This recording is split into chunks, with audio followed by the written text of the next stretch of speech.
Fala galera, tudo tranquilo? Hoje damos sequência à nossa série Cartas à Igreja. Eu sei que é preferível ler isso na panturrilha das pessoas, mas hoje também nós leremos Filipenses 4, versículo 13. Tem algumas passagens famosas e a gente fez uma série que conecta elas com contexto histórico para sua edificação.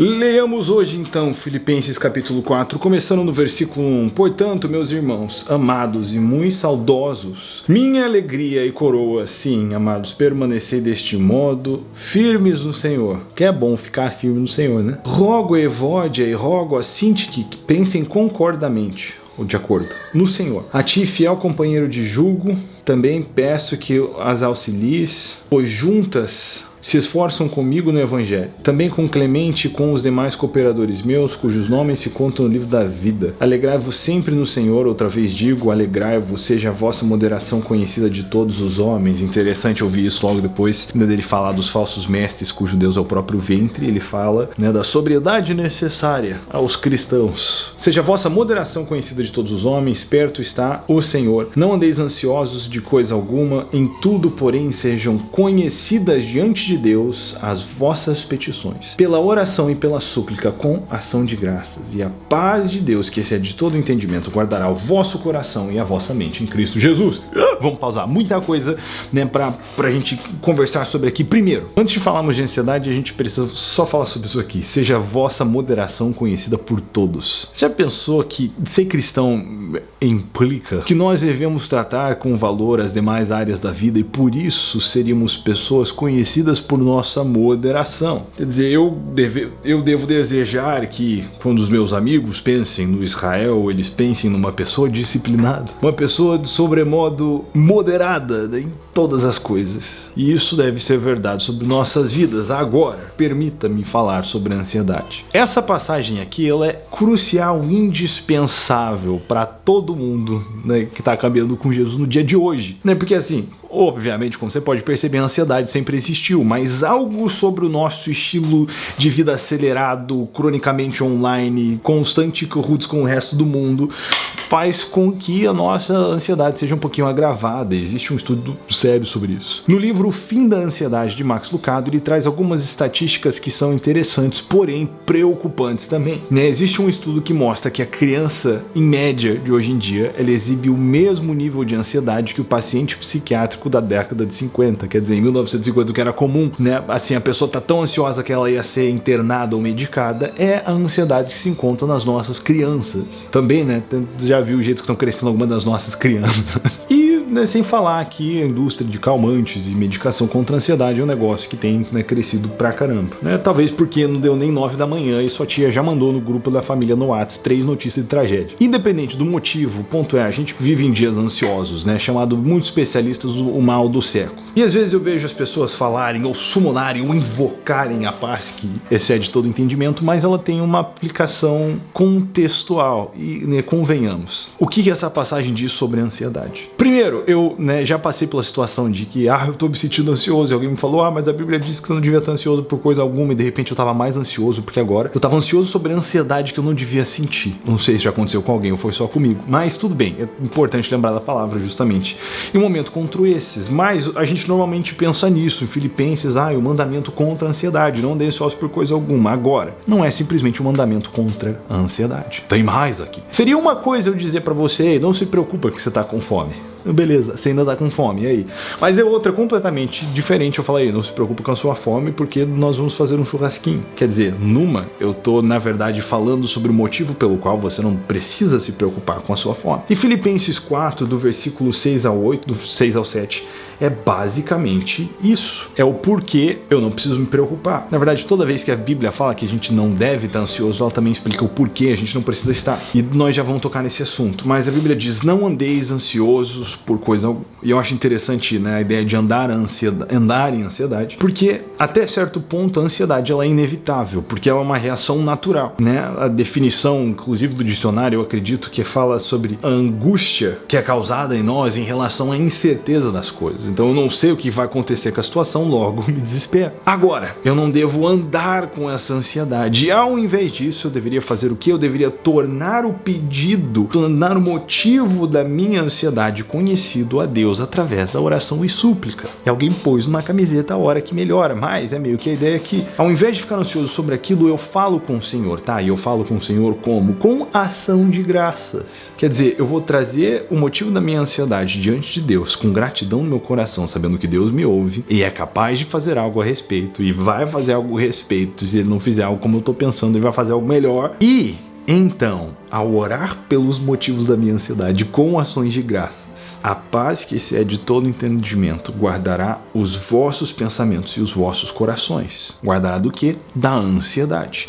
Então, a paz que excede todo entendimento, ela vem como resultado da prática de um princípio, o princípio de tornar os pedidos conhecidos a Deus em oração com ação de graças, o exercício de trazer o motivo das minhas preocupações diante de Deus. Tem uma mensagem que eu prego chamado Fim da Ansiedade, eu acho não, o Fim da Ansiedade é o livro do Max Lucado, Vencendo a Ansiedade, onde eu falo um pouquinho sobre isso. Eu lembro que uma vez, depois de pregar essa mensagem, um psicólogo veio falar comigo e falou, cara, que interessante, porque assim, tudo o nosso estudo aponta que conversar sobre as suas preocupações e ansiedades é a coisa mais efetiva do mundo, e eu como psicólogo me emociono de ver Deus dizendo, faz isso comigo, né, desde lá de trás. Parênteses, não estou dizendo que psicólogos não são necessários, né?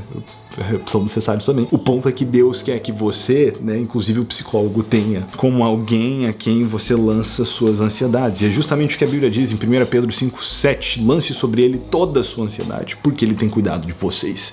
Logo, porque Deus tem cuidado de nós e se preocupa conosco, eu lanço sobre ele toda a minha ansiedade, não apenas a ansiedade que parece espiritual o suficiente para eu tomar um pouquinho do tempo de Deus. Não, toda ansiedade tem um destinatário, né, é o Senhor. Eu lanço sobre os ombros dele, que é mais largo do que os nossos. E então eu vou desfrutar de uma paz que excede todo entendimento. Faz sentido? Quando Jesus fala sobre a ansiosa solicitude pela vida, né, no Sermão da Montanha, ele fala pra gente não andar ansioso por coisa alguma, sobre o que a gente vai comer, vestir, beber. Por quê? Deus sabe que a gente precisa dessas coisas. De novo, sempre que a Bíblia fala pra gente não ter ansiedade, ela dá um motivo pelo qual a gente não precisa ter. E caminhar com Deus é isso. Agora, andar em ansiedade fala sobre confiança, né? Se eu confio em Deus, que Ele é verdadeiro em relação ao que Ele prometeu, eu posso trazer a minha ansiedade diante dele. O exercício que eu fiz hoje, inclusive, porque eu sou uma pessoa naturalmente muito ansiosa, e eu preciso constantemente vir me regular na presença de Deus e trazer as minhas preocupações diante dele, mas conforme eu faço isso, eu experimento uma paz. E não tem explicação. Ele continua no versículo 8 dizendo: finalmente, irmãos, tudo que é verdadeiro, tudo que é respeitável, tudo que é justo, tudo que é puro, tudo que é amável, tudo que é de boa fama, se alguma virtude há e se algum louvor existe, seja isso que ocupe o vosso pensamento. O que também aprendestes e recebestes, ouvistes e vistes em mim, isso praticai, e o Deus da paz será convosco. Cara, um lembrete, às vezes eu vejo tanto jovem cristão preocupado em não ter a cabeça cheia de coisas ruins. O melhor jeito de não ter a cabeça cheia de coisas ruins, meu jovem, é você encher a cabeça de coisas boas. Cara, experimenta encher a sua rotina de Deus e escutar palavras e louvores, e ler a Bíblia, e ler livros sobre pessoas que leem a Bíblia. Enche a sua rotina de Cristo e vê se você não se torna uma pessoa mais alegre, mais leve, mais de boa, mais contente com a vida. Ah, mas porque eu ando com Jesus, eu me sinto tão mal, também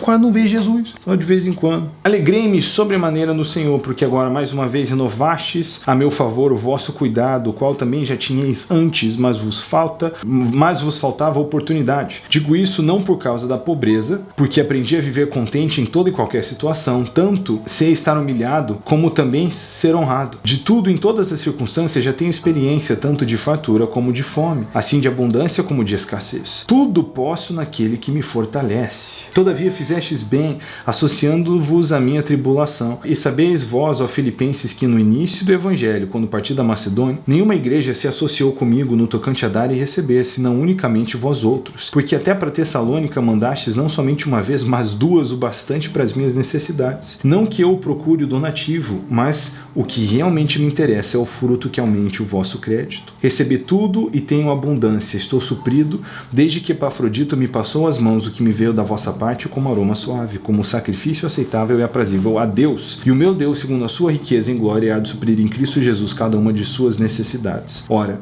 a nosso Deus e Pai seja a glória pelos séculos dos séculos. Amém. Os filipenses decidiram, por iniciativa própria, suprirem as necessidades de Paulo. Paulo não pediu isso de igreja nenhuma, inclusive deles, é o que ele traz aqui. Mas os filipenses não só cuidando de Paulo, eles cuidaram de outras igrejas e ajudaram Paulo a servir outras igrejas. Então, os filipenses estão mandando os recursos, não Paulo estando com eles, né, em pessoa nesse momento, mas inclusive apoiando o carinho de outras igrejas. Isso é uma das coisas mais primeiro século que você pode fazer, meu irmão.